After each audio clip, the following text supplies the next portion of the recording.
So what is HTML? It's hypertext markup language, and you can generally view other pages. You can go out there and you can view what other pages generally look like. So we're at ravkang.com. I'm going to see if I can view this page. I'm on Internet Explorer. I'm going to go to View, then Source. And if we go to view.source, there's JavaScript in there, so you don't need to know that. So there's sections in here that we're not generally going to cover in this class. But if we go down, further down, there are things that you are going to know, and we will be covering in this class, which is known as tags. So every page out there is going to start with HTML. There's always going to be opening and closing tags. So what I'm going to now do is just launch Notepad or whichever editor you have. So I'm just going to launch Notepad++. So Notepad++. And I'm going to start my first page. So whenever you start, I'm going to say HTML. That's an opening tag. And each time you create an opening tag, you need to have a closing tag. That closing tag is going to have a backslash there. So whenever you start an opening tag, always close a tag. Get into that habit. Don't just type opening tags and keep going as you go along. And then below that, we're going to have the header tag. So the head tag. So if you look at my page, we have the head tag there. So I'm just going to type in head tag. So remember, whenever you have an opening tag, we also have a closing tag. So generally what we're doing here is we're creating the basic framework of our page.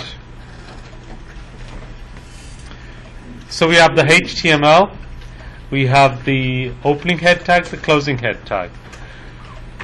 So within the head tags, we're generally going to have things like the title, any external CSS, JavaScript, meta tags. And you can have this on the same line. It doesn't really matter. The browser will take care of that. And following that, we're going to also have the body tag. And the body tag, this is where you're going to have all your content. It's always going to be in this section. You need to remember that. You need to always make sure any content you have is going to be in the body tag.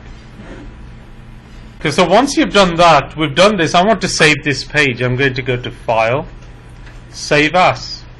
File, Save As. And I'm going to save it to my desktop. And I want to give it a name. So before that, I want to make sure that the file type is hypertext markup language. So you need to go to Save As Type. It's a hypertext markup language. And now I want to save this as index. Yes, you could give it any name you like, but I want to save it as index, and we'll get to that in a minute, what the purpose of index is. I'm going to save, and now on my desktop I'll see index.html. And yes, you can open this. You don't need to upload it to the net server. The only time you need to upload it to the net server is when you're submitting assignments. So we can open this, and when we open it, there it is. We don't have anything, it's a blank file. But we can actually go to view source. So if you launch it in IE or Chrome, you can see what it looks like. It should be generally this. So why did I save it as index.html? Now when we go to Yahoo, for example, or say Highline edu, we don't need to specify the file name here, because the very first page that launches is going to be an index. Okay, so far with your last assignment or anything you've submitted, you had to specify a file name. So your home page, or the very first page of your website, will be called an index.html. So Highline generally would have index.html. If we go to Yahoo, we don't need to type in test.html. We just type in yahoo.com and it launches the home page. So that's why we need an index page. So now following that, when we previewed that page, there was nothing on that. There was nothing on that. It's blank. What I'd like you guys to do now is give it a title. So I'm going to have title tags, and